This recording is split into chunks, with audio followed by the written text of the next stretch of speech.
या व्हिडिओमध्ये आपण इयत्ता 8वीचा गणित विषयाचा सराव संच 4.1 अभ्यासणार आहोत। जर तुम्हाला इयत्ता 8वीच्या इतर सर्व व्हिडिओच्या लिंक व्हॉट्सअपवर पाहिजे असतील तर माझ्या व्हॉट्सअप नंबरवर इयत्ता 8वी असा मेसेज करा। मी तुम्हाला इयत्ता 8वीच्या इतर सर्व व्हिडिओच्या लिंक व्हॉट्सअपवर पाठवेन। प्रश्न क्रमांक 1 मध्ये आपल्याला एक आकृती दिलेली आहे आणि प्रश्नामध्ये दिलेल्या ज्या काही रिकाम्या जागा आहेत त्या आपल्याला आकृतीचे निरीक्षण करून भरायच्या आहेत। तर प्रश्न असा आहे की त्रिकोण LMN मध्ये टिंब हा शिरोलंब आहे। आपल्याला शिरोलंब शोधायचा आहे। तर शिरोलंब म्हणजे काय? तर त्रिकोणाच्या कोणत्याही शिरोबिंदूमधून त्याच्या समोरील बाजूवर तयार केलेला लंब रेषाखंड म्हणजे शिरोलंब होय।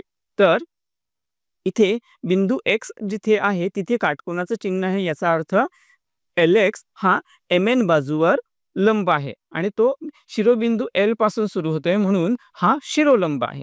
तर आपण इथे लिहून घ्यायचं आहे त्रिकोण LMN मध्ये रेख LX हा शिरोलंब आहे व टिंब ही मध्यगा आहे। आता मध्यगा म्हणजे काय? तर त्रिकोणाच्या कोणत्याही शिरोबिंदूमधून त्याच्या समोरील बाजूच्या मध्यबिंदूला जोडणारा रेषाखंड म्हणजे मध्यगा होय। तर इथे शिरोबिंदू L मधून तयार केलेला जो LY हा रेषाखंड आहे तो बाजू MN च्या मध्यबिंदूशी जोडला गेलेला आहे। ह्याचा अर्थ रेख LY ही मध्यगा आहे म्हणून इथे लिहायचं रेख LY। आता आपण पुढील प्रश्न पाहूयात। त्रिकोण PQR एक लघुकोन त्रिकोण काढा व त्याचे तीनही शिरोलंब काढा। संपात बिंदूला O नाव द्या। आपल्याला इथे एक लघुकोन त्रिकोण काढायला सांगितलेलं आहे। त्याचं कोणत्याही कोणाचं किंवा कोणत्याही बाजूचं माप दिलेलं नाही, त्यामुळे आपण हा अंदाजे आपल्या मनाने तयार करून घ्यायचा आहे। तर इथे मी एक बाजू तयार करून घेतो। आता ही बाजू तयार करताना मी कोणतंही माप पाहिलेलं नाही, मी अंदाजे एक बाजू तयार केली, त्याला नाव देऊयात आपण PQ। आता R बिंदू असा घ्यायचा आहे की त्या त्रिकोणाचे तीनही बिंदू हे लघुकोन आले पाहिजेत, म्हणजेच 90 अंशापेक्षा कमी। तर इथे मी अंदाजे एक बिंदू तयार करून घेतो आणि तो जोडून घेऊयात। अशा पद्धतीने हा त्रिकोण तयार झाला। याला नाव देऊयात आपण R। तर त्रिकोण PQR तयार झालेला आहे।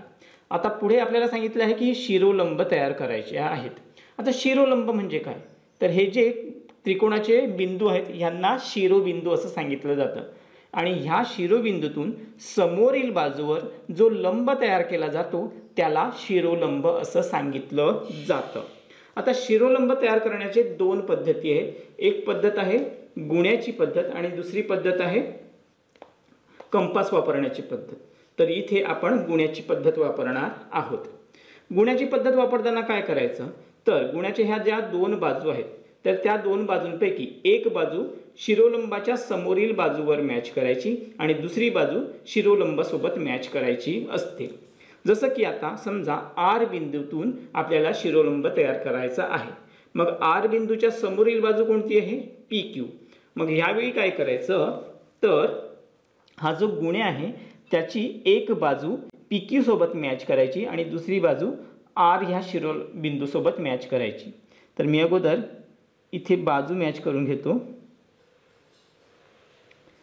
आणि त्यानंतर दुसरी बाजू जी आहे ती शिरोबिंदू सोबत मॅच करून घ्यायची आहे। आता ही मॅच झाल्यानंतर आपण अशा पद्धतीने एक रेषाखंड तयार करून घ्यायचा। आता इथे गुण्या थोडासा कर्वेचर आहे म्हणून मी थोडंसं शिफ्ट करून ती जी आपण रेषाखंड तयार केलेला आहे तो जो रेषाखंड तयार केलेला आहे तो बाजूपर्यंत एक्सटेंड करून घेतो आणि इथे आपण काटकोनाचं चिन्ह दाखवायचं आहे कारण की आपण हा लंब तयार केलेला आहे आणि हा जो बिंदू मिळाला ह्या बिंदूला आपण नाव देऊयात A। तर इथे बाजू PQ वर R शिरोबिंदूतून RA नावाचा शिरोलंब तयार केलेला आहे। अशाच पद्धतीने बाकीचे दोन शिरोलंब देखील तयार करून घ्यायचे। आता आपण P बिंदूचा विचार करूयात। तर P बिंदूसाठी QR ही समोरची बाजू आहे। मग इथे काय करायचं? तर गुण्याची एक बाजू QR बाजूसोबत मॅच करून घ्यायची। तर अशा पद्धतीने ही मॅच केली आणि त्यानंतर गुण्याची दुसरी बाजू पी बिंदूसोबत मॅच करायची। मग आपण हे थोडंसं असं ॲडजस्ट करून दोन्ही बाजूने मॅच करून घ्यायचं। एका बाजूने शिरोबिंदू मॅच केला, दुसऱ्या बाजूने त्रिकोणाची बाजू मॅच केली आणि इथून देखील आपण अशा पद्धतीने एक शिरोलंब तयार करायचा। इथे कर्वेचर आहे म्हणून मी ॲडजस्ट करतोय। तुम्ही देखील जर तुमच्या गुण्याला कर्वेचर असेल तर ॲडजस्ट करून घ्यायचं आहे आणि बाजूपर्यंत हा शिरोलंब वाढवायचा आहे। इथे देखील आपण काय करायचं, काटकोनाचं चिन्ह दाखवायचं आणि त्याला बिंदूला नाव द्यायचं बी। आता क्यू बिंदूतून पी आर बाजूवर शिरोलंब तयार करून घ्यायचा। मग एक बाजू पी आर सोबत मॅच करून घ्यायची आणि दुसरी बाजू बिंदू क्यू सोबत मॅच करायची आहे। तर हे मॅच होते। मग आत्ता आपण काय करूयात, शिरोलंब तयार करून घेऊयात। हा शिरोलंब तयार झाला। इथे आपण थोडंसं ॲडजस्ट करून एक्सटेंड करूयात।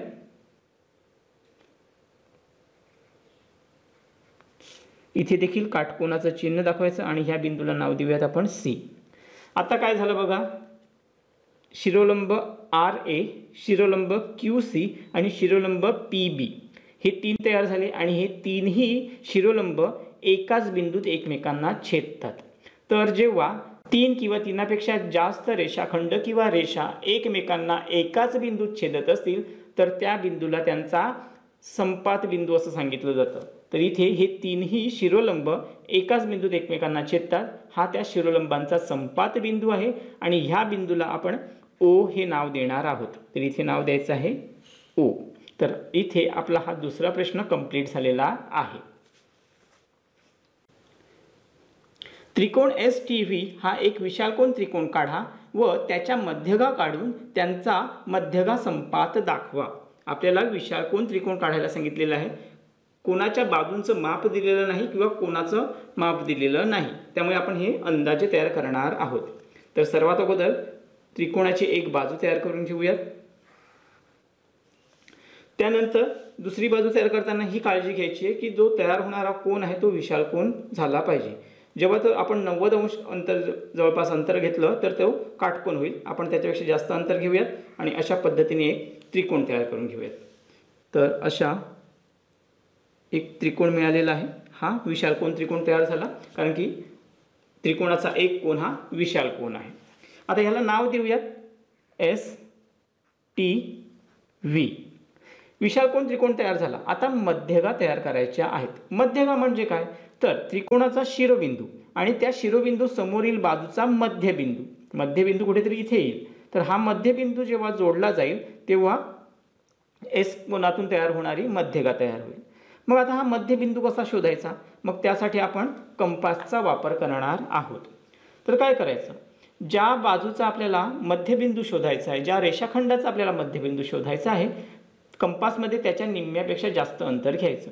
जसं की आता टीव्हीचं अंतर, बाजू टीव्हीचं अंतर इतकं आहे आणि त्याचा मध्यबिंदू कुठेतरी जवळपास इथे येईल। मग आपण त्याच्या निम्म्यापेक्षा जास्त अंतर घेतलं, तुम्ही त्या रेषाखंडा इतकं अंतर घेतलं तरीही चालेल।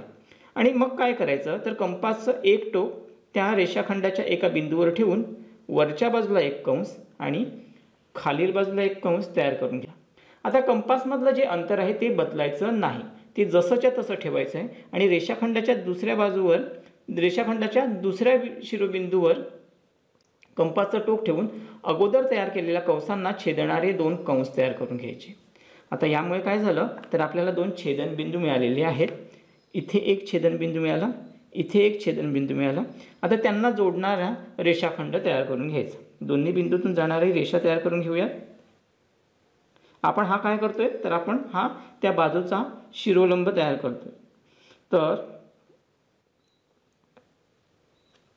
इथे जोडून घ्यायचं आहे। मी जोडण्यासाठी मी मुद्दामहून तुटक रेषा तयार करतो कारण की आपल्याला मध्यगा तयार करायच्या आहेत, त्या कन्फ्युजन होऊ नये म्हणून मी मुद्दामहून इथे तुटक रेषा तयार करून घेतोय। ओके, इथे आपण असं बाणाचं टोक दाखवायचं आणि इथे जो छेदनबिंदू मिळाला त्याला आपण असं काटकोनाचं चिन्ह करायचं आणि ह्याला नाव देऊयात आपण ए। आता बघा, आपल्याला टीव्ही बाजूचा मध्यबिंदू मिळालेला आहे। आता हा मध्यबिंदू आणि हा एस शिरोबिंदू ह्या दोघांना जोडूयात। आता ही मध्यगा मात्र मी डायरेक्टली ड्रॉ करतोय। आता इथे काय झालं तर एस आणि ए जोडल्यामुळे रेषाखंड तयार झालेला आहे आणि हा रेषाखंड एस बिंदूचे मध्यगा आहे। आता अशाच पद्धतीने उरलेल्या दोन बिंदूतून देखील मध्यगा तयार करून घेऊया। मग त्यासाठी आपण बाजू एस आणि टी, बाजू एस टीचा मध्यबिंदू शोधूया। त्यासाठी पुन्हा आपण कंपासचा वापर करणार आहोत। काय करायचं तर ज्या बाजूचा मध्यबिंदू शोधायचा आहे त्याच्या निम्म्यापेक्षा जास्त अंतर घ्यायचं। एका बिंदूवर कंपासचं टोक ठेवून दोन्ही बाजूला अशा पद्धतीने कंस तयार करून घ्यायचे। त्यानंतर दुसऱ्या बिंदूवर कंपासचं टोक ठेवायचं आणि दोन्ही बाजूला तयार केलेले जे कंस आहेत त्यांना छेदणारे नवीन कंस तयार करायचे।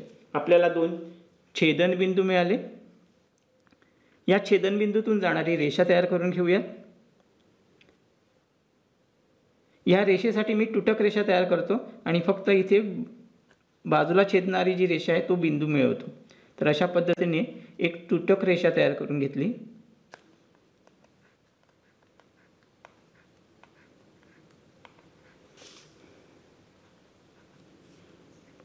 जो छेदनबिंदू मिळाला त्याला आपण नाव देऊयात बी आणि इथे काटकोनाचं चिन्ह तयार करून घेऊयात।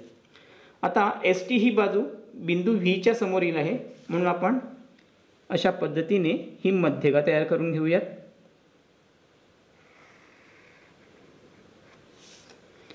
चला आता बाजू एस व्ही ह्याचा मध्यबिंदू शोधूयात। मग काय करायचं कंपासमध्ये निम्म्यापेक्षा जास्त अंतर घ्यायचं। हे अगोदरच निम्म्यापेक्षा जास्त अंतर आहे। दोन्ही बाजूला कंस तयार करून घ्यायचे। एस बिंदूवर आता कंपासचं टोक ठेवूयात। कंपासमधलं माप आपण बदललेलं नाही। अशा पद्धतीने दोन कंस तयार झाले। त्यामुळे आपल्याला छेदनबिंदू मिळाले। एक इथे मिळाला, एक इथे मिळाला। दोघांनाही जोडून घेऊयात।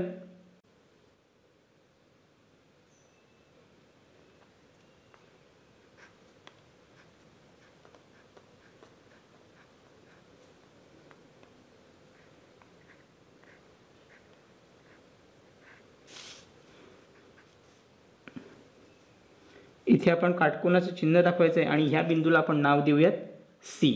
आता बिंदू सी आणि बिंदू टी ह्या दोघांना जोडून घेऊयात।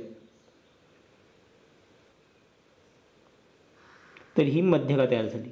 आता आपण जर लक्ष दिलं तर मध्यगा एस ए, मध्यगा व्ही बी आणि मध्यगा टी सी ह्या तिन्ही मध्यगा एकाच बिंदूत एकमेकांना छेदलेल्या आहेत आणि हा छेदनबिंदू आहे मध्यगा संपात बिंदू। मध्यगा संपात बिंदू हा नेहमी जी ह्या अक्षराने दाखवला जातो म्हणून त्याला आपण जी हे नाव देऊयात। तर हा झाला आपला तिसरा प्रश्न। इथे काय केलं आपण मध्यगा शोधण्यासाठी, मध्यगा तयार करण्यासाठी अगोदर बाजूंचा मध्यबिंदू शोधला आणि त्याला शिरोबिंदू सोबत जोडून मध्यगा तयार केली। तर हे लक्षात ठेवायचे। चला पुढे जाऊयात। त्रिकोण एल एम एन हा एक विशालकोन त्रिकोण काढा। त्याचे सर्व शिरोलंब काढा। संपात बिंदू ओ ने दाखवा। आपल्याला अगोदर विशालकोन त्रिकोण तयार करून घ्यायचा आहे। तर मी अंदाजे एक विशालकोन त्रिकोण तयार करून घेतो कारण की आपल्याकडे त्याची मापं नाही आहेत। ही पहिली बाजू, त्यानंतर ही दुसरी बाजू आणि ही तिसरी बाजू। आता इथे आपल्याला काय सांगितलं आहे शिरोलंब तयार करायचे आहेत। याला अगोदर नाव देऊयात एल एम आणि एन। शिरोलंब म्हणजे काय तर शिरोलंब तयार करण्यासाठी आपल्याला समोरील बाजूवर लंब तयार करायचा असतो। इथे जर आपण विचार केला तर एल बिंदूच्या समोर एम एन ही बाजू आहे आणि आपण शिरोलंब तयार करण्यासाठी गुण्याचा वापर करतो। गुण्याचा वापर करताना काय करतो एका बाजूसोबत समोरील बाजूसोबत गुण्याची एक बाजू तयार करतो, एक बाजू मॅच करतो आणि दुसरी बाजू त्या शिरोबिंदू सोबत मॅच करतो। जर असा विचार केला तर बघा काय होतंय तर हा जो शिरोलंब आहे तो त्रिकोणाच्या बाहेर येतोय। म्हणून सर्वात अगोदर काय करूयात तर ही जी बाजू आहे त्या बाजूला एक्सटेंड करून घेऊयात। तर त्यासाठी मी अशा पद्धतीने थोडंसं तुटक रेषा दाखवतो म्हणजे समजून घेणं सोपं होईल। तर अशा पद्धतीने ही बाजू एक्सटेंड करून घेतली. आता एक्सटेंड करून घेतल्यामुळे काय होईल तर बघा इथे आपल्याला मॅच करणं सोपं होईल. तर अगोदर बाजू मॅच करूयात आणि त्यानंतर हा जो शिरोलंब आहे तो गुण्याच्या दुसऱ्या बाजूसोबत मॅच करूयात.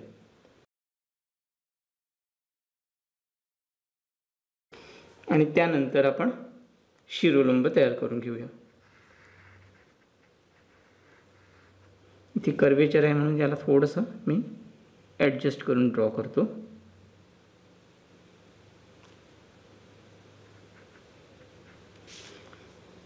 इथे 90 अंशांचं चिन्ह, काटकोनाचं चिन्ह दाखवायचं. ह्या बिंदूला नाव देऊयात आपण बिंदू ए. एल बिंदूतून आपण एम एन ह्या बाजूवर शिरोलंब तयार केला. आता त्यानंतर काय करायचं आहे तर एन बिंदूच्या समोर बाजू आहे एल एम. तर एल एमवर आपण शिरोलंब तयार करणार आहोत.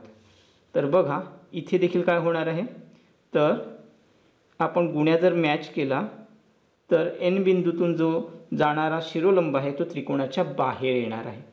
मग इथे देखील आपण काय करूयात तर एल एम ही जी बाजू आहे ती एक्सटेंड करून घेऊयात. तर ती बाजू देखील मी तुटक रेषेने एक्सटेंड करून घेतो.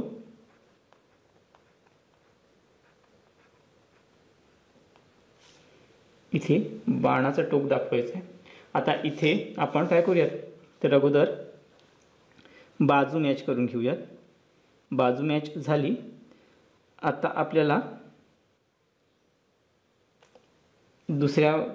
गुण्याच्या दुसऱ्या बाजूवर शिरोबिंदू एन मॅनेज करायचं आहे.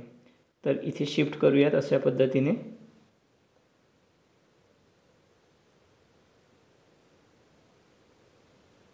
इतकं झालं.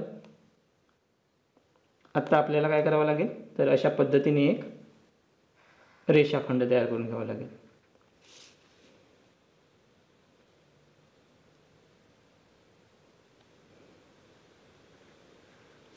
इथे काटकोनाचं चिन्ह दाखवायचं. ह्या बिंदूला आपण नाव देऊयात बिंदू सी. आता पुढे काय करायचं आहे तर एम बिंदूतून शिरोलंब तयार करायचं आहे. त्याच्या समोरील बाजू आहे एल एन. तर ही बाजू आहे. तर ह्या बाजूवर शिरोलंब तयार करणं सोपं होईल कारण की डायरेक्टली जाईल. त्या बाजूला आपल्याला एक्सटेंड करण्याची गरज नाही.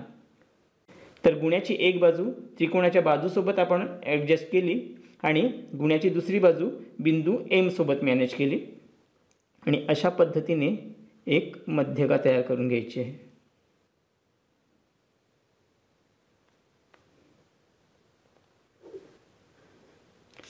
इथे काटकोनाचं चिन्ह दाखवायचं.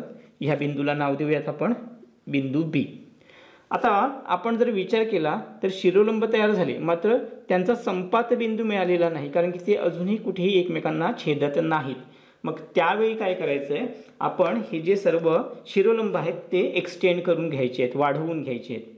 की वाढवून घेतल्यावर काय होईल बघा. पहिला शिरोलंब एल ए हा जो शिरोलंब आहे तो जर आपण वाढवला तर अशा पद्धतीने वाढणार आहे. त्याला मी डार्कस वाढवतोय. त्यानंतर दुसरा शिरोलंब जो आहे एन सी त्याला देखील आपण वाढवूयात.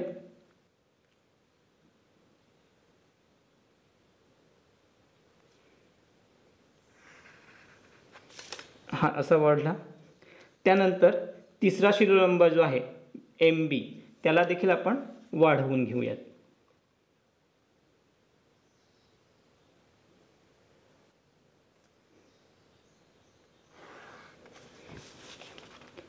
इथे बाणाचा डोक दाखवायचा आहे. आता बघा हे तीनही शिरोलंब जे आहेत ते त्रिकोणाच्या बाहेर एकमेकांना छेदत आहेत आणि इथे आपल्याला त्यांचा संपात बिंदू मिळालेला आहे. ह्या बिंदूला आपण नाव देऊयात ओ. तर विशालकोन त्रिकोणाचे जे आपण शिरोलंब तयार केले ते त्रिकोणाच्या बाहेर एकमेकांना छेदत आहेत आणि त्यांचा संपात बिंदू हा ओ त्रिकोणाच्या बाहेर आहे. तर हा झाला आपला चौथा प्रश्न.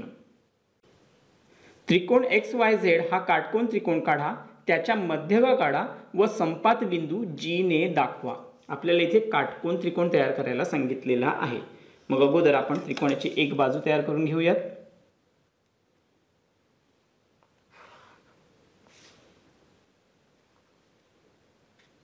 ह्याला नाव देऊयात एक्स आणि वाय.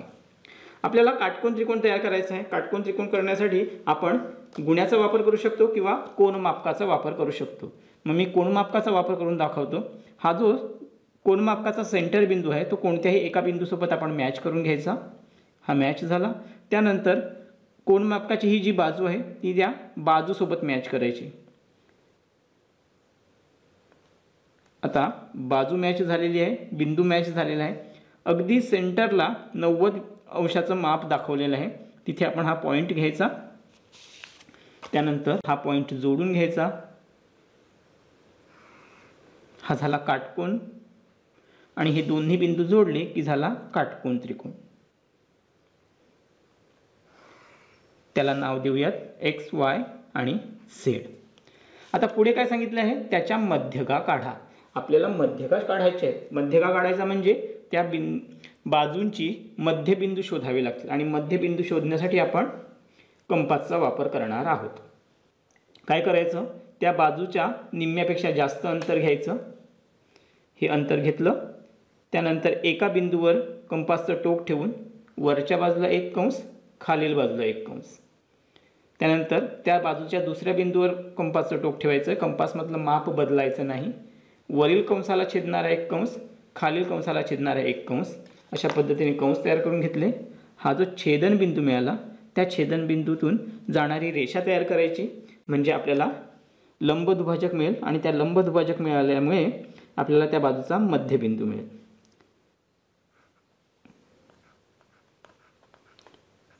हा जो लंबदुभाजक आहे तो मुद्दाम मी तुटक रेषेने दाखवतो म्हणजे आपल्याला मध्यगांमध्ये कोणतेही कन्फ्युजन राहणार नाही. हा बिंदू मिळाला, त्याला नाव देऊयात आपण पी. आणि हा बिंदू एक्स वाय ह्या बाजूचा आहे. त्याच्या समोरील कोण आहे झेड, म्हणून झेड बिंदू आणि पी बिंदू ह्या दोघांना जोडूयात. अशा पद्धतीने हे जोडून घेतले. इथे आपल्याला पहिली मध्यगा मिळाली झेड पी. त्यानंतर आपण काय करूयात, झेड एक्स ही जी बाजू आहे तिचा मध्यबिंदू शोधूयात. मग नेहमीप्रमाणे आपण काय करायचं, एका बिंदूवर कंपासचं टोक ठेवायचं, निम्म्यापेक्षा जास्त अंतर घ्यायचं. त्यानंतर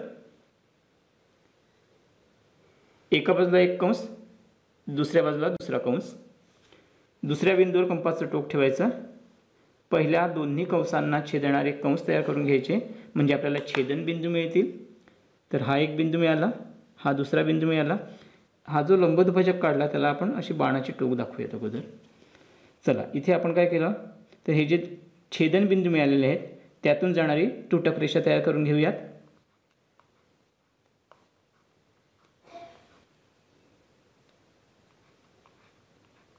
मी इथे तुटक रेषा का काढतोय तर मध्यगांमध्ये आणि लंबदुभाजकांमध्ये कन्फ्युजन होऊ नये ह्यासाठी.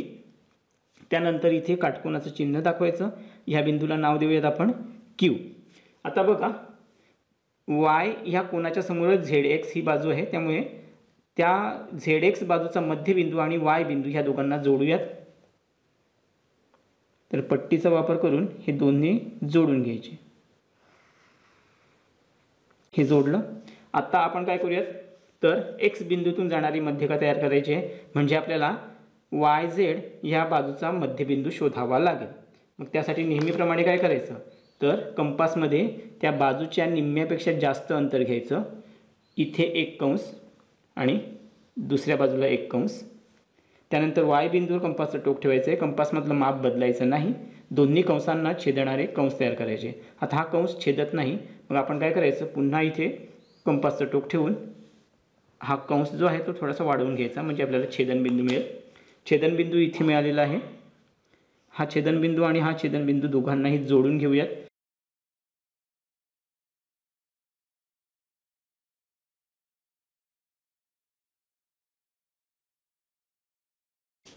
इथे बाणाचं टोक दाखवायचं आहे आणि हा जो बिंदू मिळाला त्या बिंदूला आपण काटकोन दाखवून नाव देऊयात बिंदू आर. आता आर बिंदू आणि एक्स बिंदू ह्या दोघांना जोडूयात. आर बिंदू आणि एक्स बिंदू ह्या दोघांना जोडूयात. हे जोडल्यामुळे काय झालं, इथे आपल्याला एक बिंदू मिळाला ज्या बिंदूमध्ये ह्या सर्व मध्यगा एकमेकांना छेदतात आणि ह्या छेदनबिंदूला आपण जी असं नाव देऊयात. तर हा इथे आपला 5वा प्रश्न कंप्लीट झालेला आहे. कोणताही एक समद्विभुज त्रिकोण काढा, त्याच्या सर्व मध्यगा व सर्व शिरोलंब काढा, त्यांच्या संपात बिंदूबद्दलचे तुमचे निरीक्षण नोंदवा. आपल्याला समद्विभुज त्रिकोण तयार करायचा आहे. मग आपण काय करूयात, अगोदर एक बाजू तयार करून घेऊयात. मी इथे बाजू तयार करून घेतो.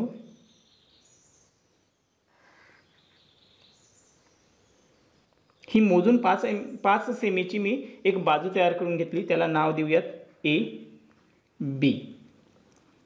त्यानंतर आपण समद्विभुज त्रिकोण तयार करणार आहोत. म्हणजे काय करणार आहोत, तर उरलेल्या ज्या दोन्ही बाजू आहेत त्या समान अंतराच्या असायला हव्या, समान मापाच्या असायला हव्या.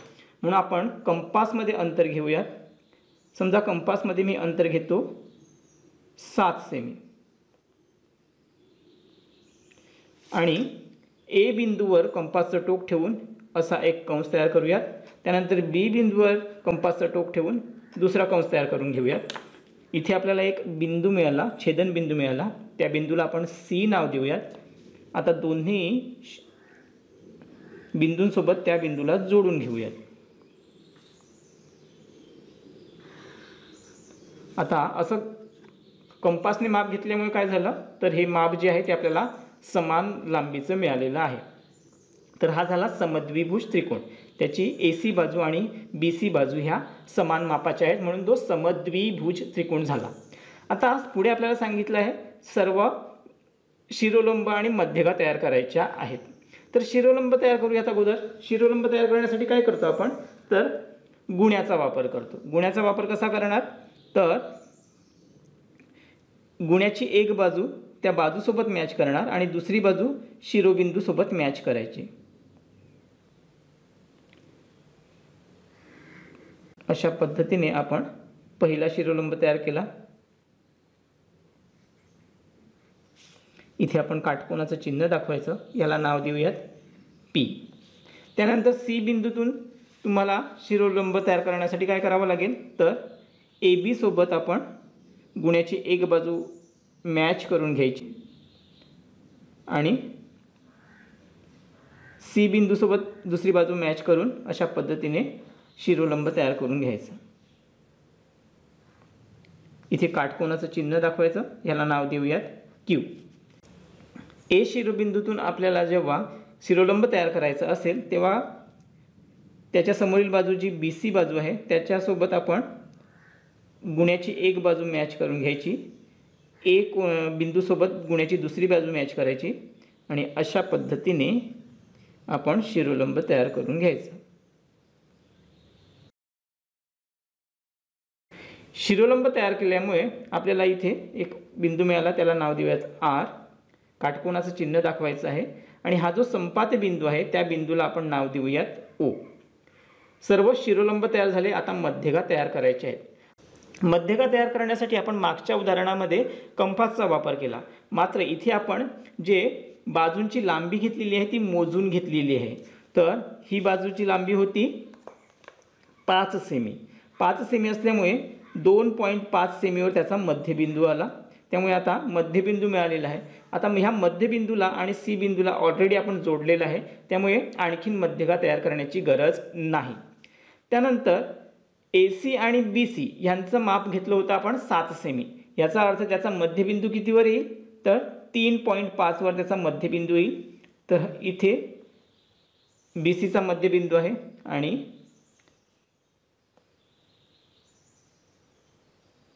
हा ACचा मध्यबिंदू आहे. ह्या दोघांना जोडूयात आपण पट्टीच्या सहाय्याने. तर ही झाली मध्यगा.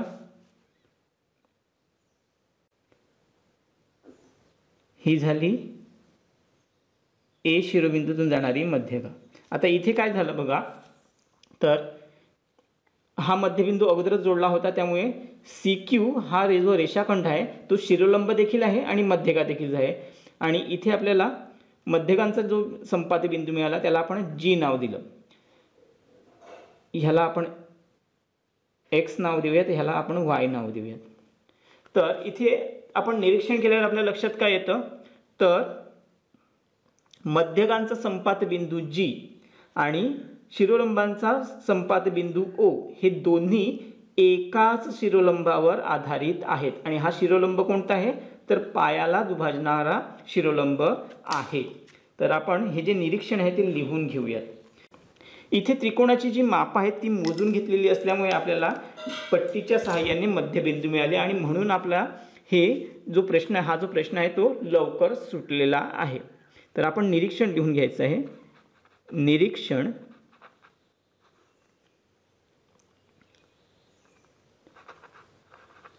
मध्यगांचा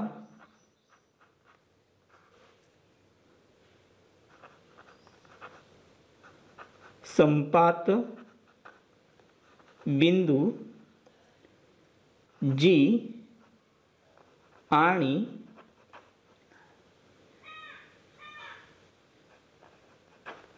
शिरोलंबांचा संपात बिंदू ओ हे दोन्ही एकाच रेषेवर आहेत। बघा ओ आणि जी हे दोन्ही एकाच रेषेवर आहेत आणि ही रेषा कोणती आहे तर पायाचा लंब दुभाजक आहे किंवा पायाचा शिरोलंब आहे। त्रिकोणाच्या पायाचा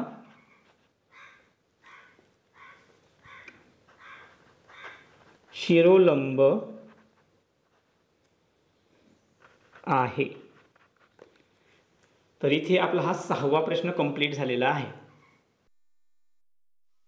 प्रश्न क्रमांक 7 रिकाम्या जागा भरा। इथे आपल्याला एक आकृती दिली आहे आणि प्रश्न असा दिला आहे की त्रिकोण एबीसीचा जी हा मध्यगा संपात बिंदू आहे।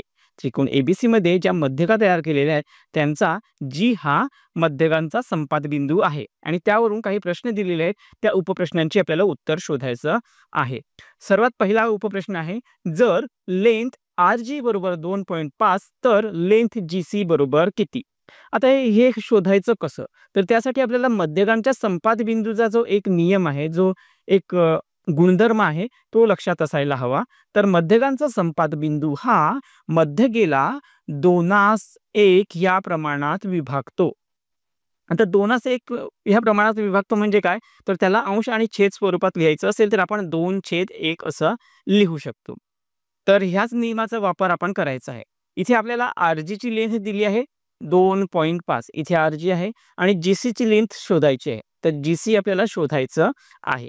मग आपण काय करूयात इथे निरीक्षण करूयात। तर निरीक्षणावर आपल्याला लक्षात येतं की ह्या मध्यगेचे संपात बिंदूमुळे जे दोन भाग झाले आहेत त्यापैकी GC हा भाग मोठा भाग आहे आणि RG हा भाग लहान भाग आहे। याचा अर्थ हे जे 2:1 प्रमाण आहे त्या प्रमाणानुसार GC हा 2 असेल तेव्हा RG हा 1 असणार आहे। मग इथे मध्यगेचा मोठा भाग कोणता आहे तर GC हा मोठा भाग आहे म्हणून तो अगोदर लिहूया लेंथ GC छेद लेंथ RG। आपण काय केलं मध्यगेचा मोठा भाग अंशस्थानी लिहिला आणि मध्यगेचा लहान भाग छेदस्थानी लिहिला। आपल्याकडे ज्या किमती आहेत त्या किमती भरूयात। तर GC ची किंमत नाही त्यामुळे आपण लेंथ GC हे जसंच्या तसं लिहिलं छेद लेंथ RG आपल्याकडे आहे 2.5 म्हणजे इथे 2.5। मात्र आपला जो मध्यगेच्या संपात बिंदूचा नियम आहे तो काय सांगतोय तर हे प्रमाण 2:1 असतं म्हणून इथे आपण लिहिलं 2/1। आता पुढच्या स्टेप मध्ये आपण काय करूयात तर ह्यांचा तिरकस गुणाकार करूयात। तर GC चा गुणाकार होईल 1 सोबत आणि 2.5 चा गुणाकार होईल 2 सोबत असा तिरकस गुणाकार करायचा आहे। तर हा तिरकस गुणाकार आपण लिहून घेऊयात म्हणून लेंथ GC गुणिले 1। कोणत्याही पदाला जेव्हा आपण एकाने गुणाकार करतो तेव्हा त्याची किंमत बदलत नाही म्हणून हा एकाचा गुणाकार तुम्ही नाही लिहिला तरीही चालेल पण तुम्हाला समजावं म्हणून मी इथे हा लिहून दाखवलेला आहे। बरोबर आता उरलेल्या दोन पदांचा तिरकस गुणाकार हे 2 जसेच्या तसे आले गुणिले 2.5 म्हणून इथे 2.5 लिहिलं। आता पुढे काय होईल तर लेंथ GC ला 1 ने गुणाकार केला उत्तर बदलणार नाही, राहिलं लेंथ GC बरोबर 2 गुणिले 2.5 उत्तर आलं 5. आणि इथे आपल्याला कोणतंही एकक दिलेलं नाही म्हणून त्याची लेंथ आपण 5 एकक असं लिहायचं आहे. तर हे आपल्याला उत्तर मिळालं पहिल्या उपप्रश्नाचं. त्याला आपण फ्रेम तयार करून घेऊया. तर ह्याच पद्धतीने आपण पुढील उपप्रश्न देखील सोडवायचे आहेत. दुसरा उपप्रश्न आहे, जर लेंथ BG बरोबर 6, BG इथे दिलेला आहे, हे आहे 6, तर लेंथ BQ बरोबर किती? हा पूर्ण रेषाखंड किती आहे ते आपल्याला शोधायचं आहे. तर BQ ही एक मध्यक आहे. मध्यकेचे संपाद बिंदूमध्ये 2 भाग झालेले आहेत. त्यातील मोठा भाग आहे BG आणि लहान भाग आहे GQ. मग आपण इथे गुणोत्तर लिहू शकतो. गुणोत्तर लिहिताना काय करायचं, मध्यकेचा मोठा भाग अंशस्थानी लिहायचा, लेंथ BG छेद आणि छेदस्थानी मध्यकेचा लहान भाग लिहायचा आहे GQ. आपल्याकडे जी माप आहेत ती माप लिहूयात. तर BG ची लांबी आपल्याला दिली आहे 6, मग इथे 6 लिहिली, छेद GQ आपल्याला माहित नाही, ते जसंच्या तसं येईल. आत्ताच आपण जो मध्यकेच्या संपाद बिंदूचा नियम पाहिला त्याच्यानुसार हे प्रमाण 2:1 असतं म्हणून 2/1. आता इथे आपण काय करणार, इथे आपण तिरकस गुणाकार करूयात. तिरकस गुणाकार केल्यानंतर काय होईल बघा, तर 6 गुणिले 1 बरोबर लेंथ GQ गुणिले 2, म्हणून लेंथ GQ बरोबर हे 6 एके 6 जसेच्या तसे आले आणि 2 गुणिले होते ते बरोबर चिन्हाच्या पलीकडे गेल्यानंतर झाले भागिले 2. तर इथे भाग पूर्ण जातोय, तर भाग जाणार आहे बे एके बे आणि बे त्रिकस 6, म्हणजे GQ ची आपल्याला किंमत मिळालेली आहे 3. तर इथे आपण लिहायचं आहे लेंथ GQ बरोबर 3 आणि ह्याचं एकक आपल्याला दिलेलं नाही म्हणून एकक असा शब्द लिहायचा. तर आपल्याला इथे GQ मिळाले, पण आपल्याला GQ शोधायचं आहे का? नाही, आपल्याला पूर्ण BQ शोधायचं आहे. मग BQ काय येईल, तर इथे BQ मिळवण्यासाठी आपल्याला BG आणि GQ ची बेरीज करावी लागेल. हे आपल्याला मिळालेलं आहे 3. ह्या दोघांची बेरीज केली की आपल्याला पूर्ण BQ मिळेल.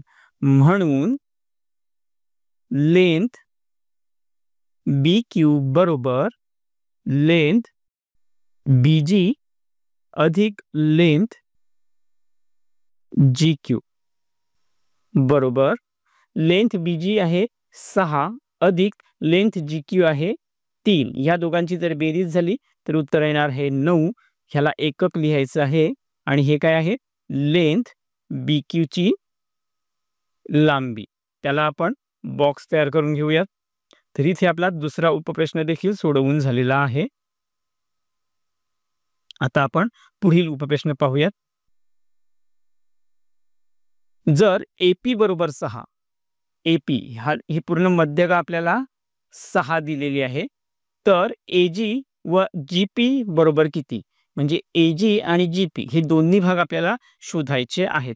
मग आता काय करायचं, मग इथे सर्वात अगोदर आपण काय करूयात, हा जो लहान भाग आहे ह्याला आपण X मानूयात. तर इथे आपण लिहून घेऊयात लेंथ GP बरोबर X मानू. आता हे मानल्यानंतर नेहमीप्रमाणे आपला जो नियम आहे तो नियम लिहून घेऊयात. तर इथे मध्यकेचा मोठा भाग जो आहे तो आपण अंशस्थानी लिहायचा, लेंथ AG छेद छेदस्थानी काय लिहायचं, मध्यकेचा लहान भाग लेंथ GP. आता पुढे काय होईल, तर AG आपल्याला माहिती नाही म्हणून लेंथ AG आपण जसंच्या तसं लिहून घेतलं आणि लेंथ GP आपण X मानलेला आहे म्हणून इथे X लिहिलं. आणि ह्याचं प्रमाण आपल्याला माहिती आहे, हे प्रमाण नेहमी 2:1 असतं. आता इथे देखील आपण काय करणार, तर तिरकस गुणाकार करणार. तिरकस गुणाकार कसा होणार बघा, लेंथ AG गुणिले 1 असा तिरकस गुणाकार होणार आणि एकाने गुणाकार केल्यामुळे त्याची किंमत बदलत नाही म्हणून आपण डायरेक्टली लेंथ AG असं लिहून घेऊयात बरोबर 2 गुणिले x असा तिरकस गुणाकार होणार, तर हे झालं 2x. आपल्याला AG ची व्हॅल्यू मिळालेली आहे, त्याला आपण अगोदर फ्रेम तयार करून घेऊया. आता नेक्स्ट स्टेप मध्ये आपण काय करूयात, तर AG आणि GB यांची बेरीज केल्यावर AP ही पूर्ण लांबी मिळते. म्हणून लेंथ AG अधिक लेंथ GP बरोबर लेंथ AP. तर AGची लांबी आपल्याला मिळालेली आहे 2x, म्हणून इथे 2x लिहिलं, अधिक GP आपण मानलेला आहे x, बरोबर AP आपल्याला दिलेला आहे 6, म्हणून 2x अधिक 3, 2x अधिक x उत्तर आलं 3x बरोबर 6, म्हणून x बरोबर हे 6 जसेच्या तसे आले आणि 3 बरोबर चिन्हाच्या पलीकडे गेले तर काय होईल, तर 3x म्हणजे इथे गुणाकार आहे, पलीकडे गेल्यानंतर ते भागाकार होईल. तर x ची किंमत किती मिळणार आहे, तर इथे 3 ने 6 ला पूर्ण भाग जातोय, 3 एके 3, 3 दुणे 6, तर x ची किंमत आपल्याला इथे मिळाली 2. आता ह्यावरून आपण किमती शोधू शकतो. तर बघा इथे x ची किंमत मिळालेली आहे आणि x आपण मानलेला आहे GP ची लांबी, म्हणून लेंथ GP बरोबर x आणि x आहे 2, ह्याचं एकक दिलेलं नाही म्हणून 2 एकक, ही आपल्याला GP ची लांबी मिळाली. आता AG शोधायचं आहे, तर AG कसं मिळणार आहे, AG आपण शोधलेलं आहे 2x, म्हणून लेंथ AG बरोबर ती मिळालेलं आहे 2x, मात्र x ची किंमत आपल्याकडे आहे 2, त्यामुळे 2 गुणिले 2 बरोबर 4 एकक. तर अशा पद्धतीने आपला हा 7वा प्रश्न देखील इथे कंप्लीट झाला. जर हा व्हिडिओ तुम्हाला समजला असेल तर ह्या व्हिडिओला लाईक करा, या चॅनलला सबस्क्राईब करून जॉईन करा आणि जर तुम्हाला अशाच व्हिडिओच्या लिंक व्हॉट्सअपवर पाहिजे असतील तर माझ्या व्हॉट्सअप नंबरवर मला मेसेज करा. थँक्यू.